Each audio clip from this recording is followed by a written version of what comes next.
The Closing Hand, a powerful short story by Farnsworth Wright. Solitary and forbidding, the house stared spectre-like through scraggly trees that seemed to shrink from its touch.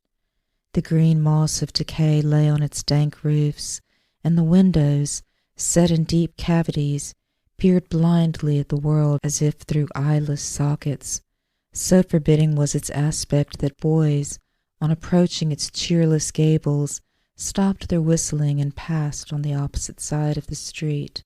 Across the fields, a few huddled cottages gazed through the falling rain, as if wondering what family could be so bold as to take up its abode within the gloomy walls of that old mansion, whose carpetless floors for 2 years had not felt the tread of human feet. In an attic room of the house, 2 sisters lay in bed, but not asleep. The younger sister cringed under the dread inspired by the bleak place. The elder sister laughed at her childish fears, but the younger felt the spell of the old building and was afraid.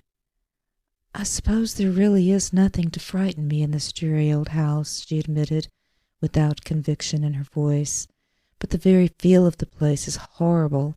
Mother shouldn't have left us here alone in this gruesome place." "Stupid," her sister scolded. "With all the silverware downstairs, somebody has to be here, for fear of burglars." "Oh, don't talk about burglars," pleaded the younger girl. "I am afraid. I keep imagining I hear ghostly footsteps." Her sister laughed. "Go to sleep, Goosey," she said. "Haunted houses are nothing but superstition. They only exist in imagination." "Why has nobody lived here for 2 years, then? They tell me that for 5 years every family moved out after being here just a short time. The whole atmosphere of the house is ghastly, and I can't forget how the older Bergheim girl was found stabbed to death in her bed, and nobody ever knew how it happened. Why, she may have been murdered in this very room. Go to sleep and don't scare yourself with such silly talk. Mother will be with us tomorrow night, and Dad will be back the next day. Now go to sleep." The elder sister soon dropped into slumber, but the younger lay open-eyed, staring into the black room, and shuddering at every stifled scream of the wind or distant growl of thunder.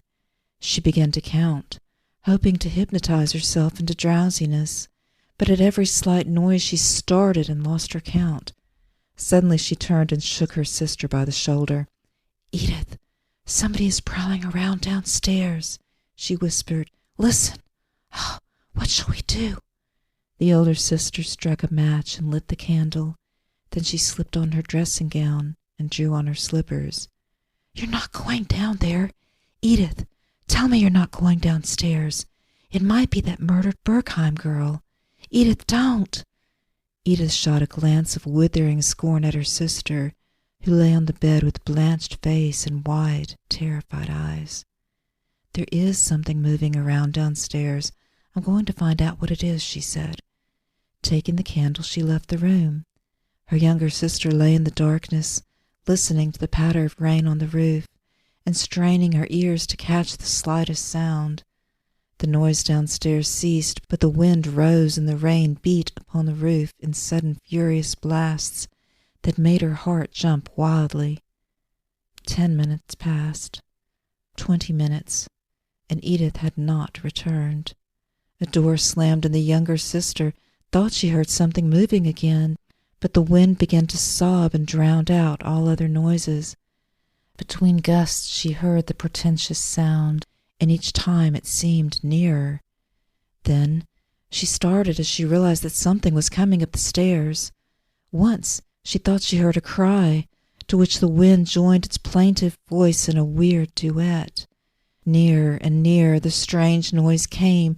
It mounted the stairs step by step, heard only when the wind and rain softened their voices.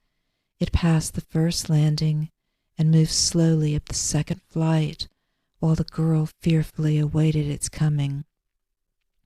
The wind howled until the house quaked. It shrilled past the eaves and fled across the fields like a hunted ghost.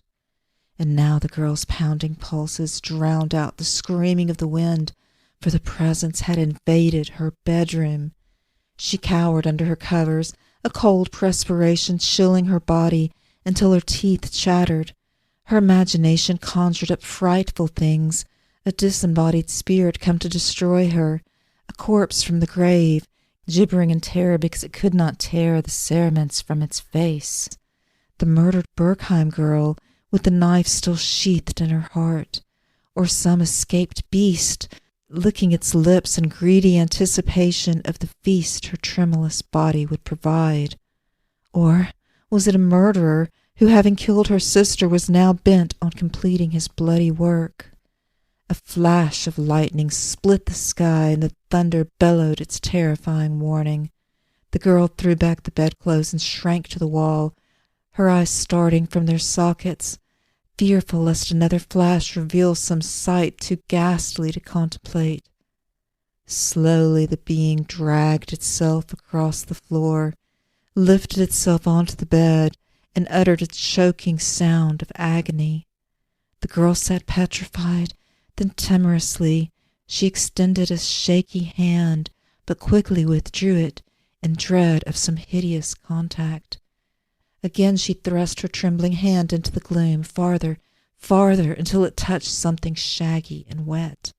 A clammy hand closed over hers, and she started to her feet with a horrified scream. The hand tightened with sickening tremor and dragged her down. Then her tortured senses gave way, and she fell back unconscious upon the bed. When she awoke, it was day.